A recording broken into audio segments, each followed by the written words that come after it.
Are you codependent? The signs, the roots, and how God leads you to freedom. Tell me if this sounds familiar. You feel responsible for how other people feel. When someone you love is upset, you can't rest until you have faced it. You say yes when you desperately want to say no.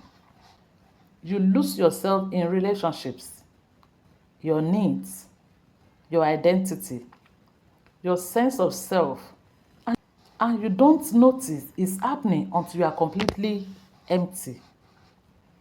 You'll be called too sensitive, too intense, too much, or maybe the opposite, too accommodating, too selfless, too easy to walk over. If any of that landed, this video is for you, because what I was just described has a name, and understanding it changes everything. What is codependency? What is codependency? Codependency is a pattern of behavior in which a person excessively relies on others for their sense of identity, worth, and emotional stability, while simultaneously taking excessive responsibility for others' emotions, needs, and well-being. It is not just being a caring person. Every healthy person cares for others. The difference is this: a healthy person can care for others without losing themselves. A codependent person cannot. In codependency, your inner emotional state becomes dependent on the emotional state of the people around you. When they are okay, you are okay. When they are not okay, you are not okay. Your peace lives outside of you and in them.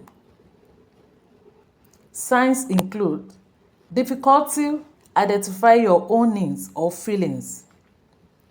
Difficulty identifying your own needs or feelings. Intense fear of abandonment. Compulsive caretaking. Difficulty with boundaries. Taking responsibility for other people's problems. Feeling used but unable to say no. And deriving your entire self-worth from being needed. And here is what makes it especially complicated for Christian women.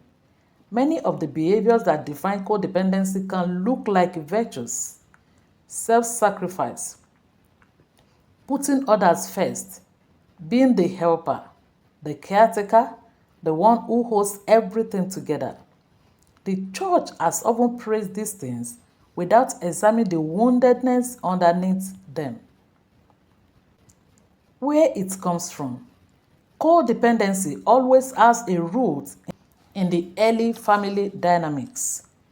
Children who grew up with a parent struggling with addiction, mental illnesses, chronic illness, narcissism, or emotional instability often become hypertuned to that parent's need and mood.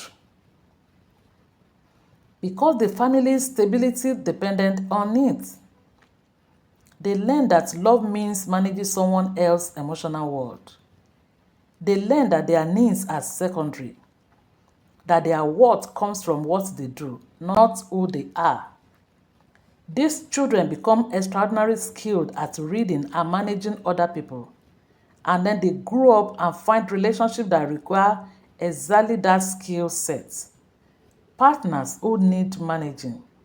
Friends who drain them. Dynamics that recreate the familiar. This is not your fault. This was adaptation. But it's now costing you your identity, your peace, and your capacity for genuinely reciprocal love. Here is the distinction I want to draw very clearly. Codependency is not the same as biblical servanthood. Biblical servanthood flows from a full cup. It comes from a place of security, love, and genuine freedom. You give because you have received. You serve because you are loved, not to earn love.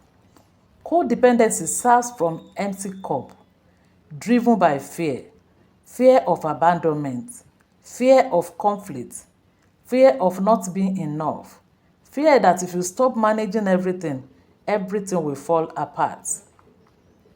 Galatians 5 verse 1 says, "It is for freedom that Christ has set us free.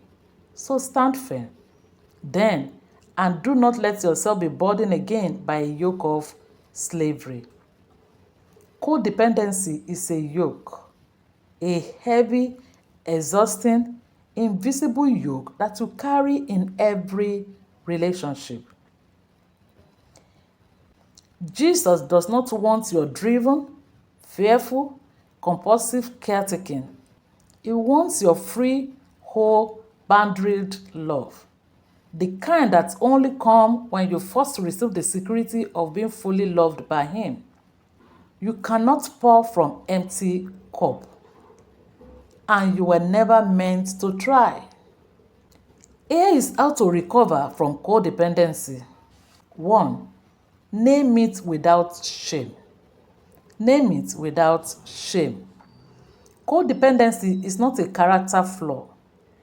It is a learned pattern from a system that requires it. So name it honestly and extend grace to yourself for how it developed. 2. Begin building an internal sense of self. Ask daily, what do I think? What do I feel? What do I want? Not what does everyone else need from me. You reconnecting with your own inner life is foundational to recovery. 3. Practice letting other people have their own feelings. When someone you love is upset, practice sitting with your discomfort without rushing to fix it. Their feelings are not your emergency. They are allowed to feel what they feel. You are allowed to be present without taking responsibility for fixing them. 4. Get support. Get support. Codependency recovery genuinely benefits from community. Codependent anonymous groups exist and are free. A therapist who understands codependency and trauma can accelerate the healing enormously. You do not have to do this alone. And the irony is, asking for help when you need it is one of the first acts of recovery.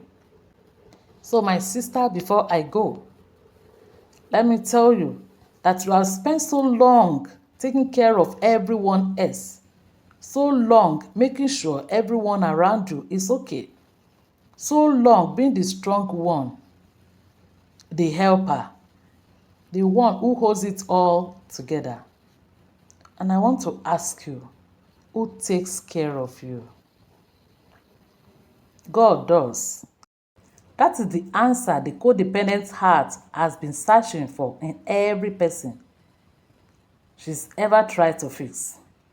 The security, the unconditional love, the present that doesn't leave. It was always available, and it was always enough.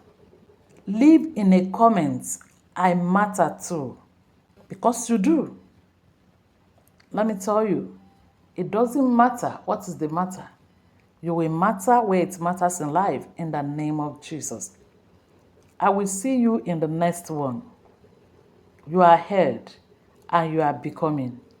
If this message has really blessed you, subscribe, like, comment, and share it with your loved ones. As you do so, I pray that God will heal you and prosper whatever you do and grant you your heart's desire in the name of Jesus. I love you. Shalom.